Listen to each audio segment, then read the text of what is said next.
Hope you guys are having a great evening. So we continue with the creation of Eve.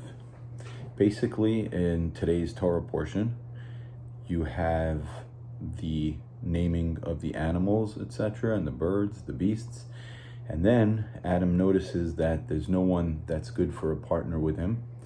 And God puts him into a slumber, and he takes off a piece of him, and he creates Eve. And then when he comes to, he sees, this is a good match for me. And they become paired. I guess what you would call husband and wife. Now, what's interesting is that, as we know, the snake was cunning, tricked them into sinning, and as a result, they all had a punishment.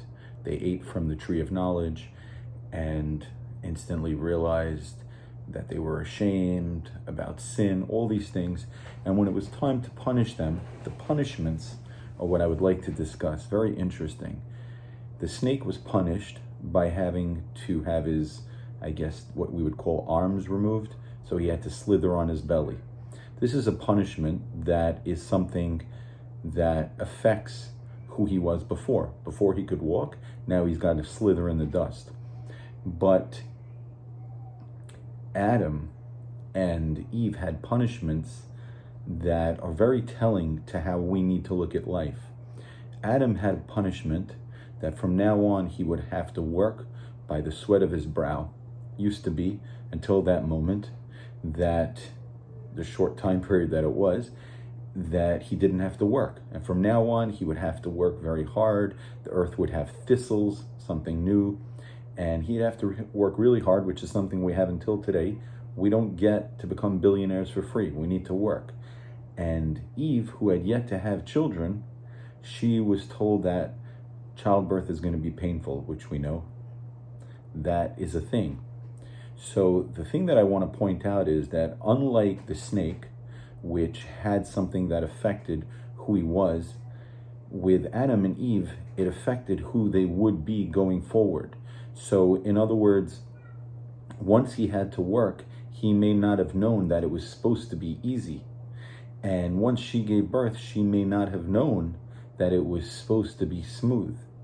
So sometimes when we go through things in life, whether they're challenging or easy, we don't really have a point of reference. We think we do because we base it on our own life history and the things around us. So we assume this should function like that should function like that.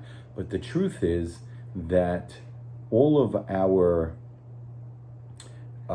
challenges are only based on moving forward. If we take, for example, me as a man and Adam having to work, how did he know?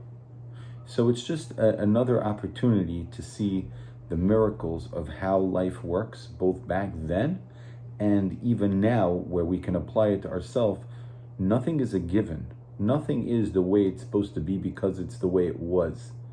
He didn't know that he wasn't working had he ever have to start supporting himself, so to speak. She didn't know, because she never had children, that going forward it's going to be painful as opposed to the way it used to be.